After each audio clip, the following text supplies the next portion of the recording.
सोलापूर शहराचे महापौर विनायक कोंड्याल यांच्या प्रभाग क्रमांक 12 मधील सुनील नगर, विनायक नगर आणि परिसरात मूलभूत सुविधांचा गंभीर प्रश्न निर्माण झाला आहे। गेल्या अनेक दिवसांपासून पिण्याच्या पाण्याचा पुरवठा ठप्प असल्याने नागरिकांना मोठा त्रास सहन करावा लागत आहे।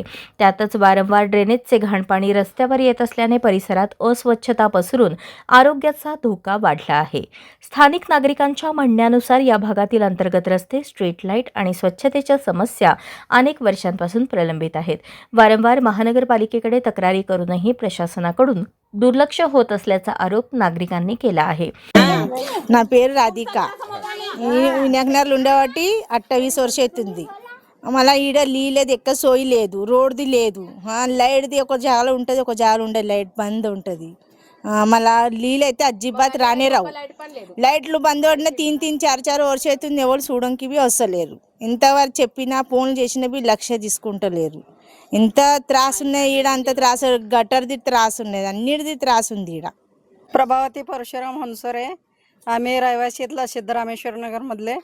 आम्ही येऊन इथं 35 वर्ष झालं, काही सोय नाही, इथं रोड नाही, काय नाही, ड्रेनेजचं पाणी सगळं होत आहे, येळेवर पाणी येत नाही आणि पाणी एक एक ठिकाणी पाईप टाकलेत, एक एक ठिकाणी नाही टाकलेत, मग पाणी येत नाही, काय करायचं आम्ही?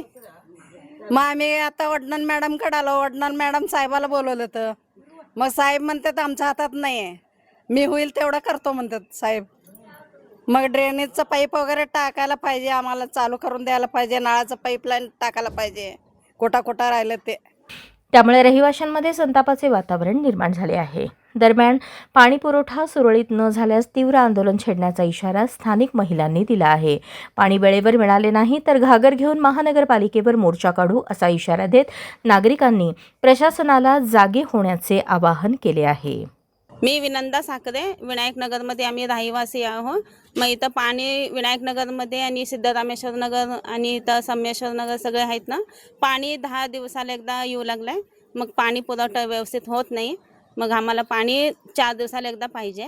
आणि इथं आम्ही सगळं आता अर्चना वडण्याल मॅडमपाशी आम्ही बोललो, मग आता त्यांनी महानगरपालिकेत बोलली तीच, मग आम्हाला पाणी व्यवस्थित यायला पाहिजे। रस्ते पण अर्धवटच आहेत, मग रस्ते ते सगळं सोय व्हायला पाहिजे।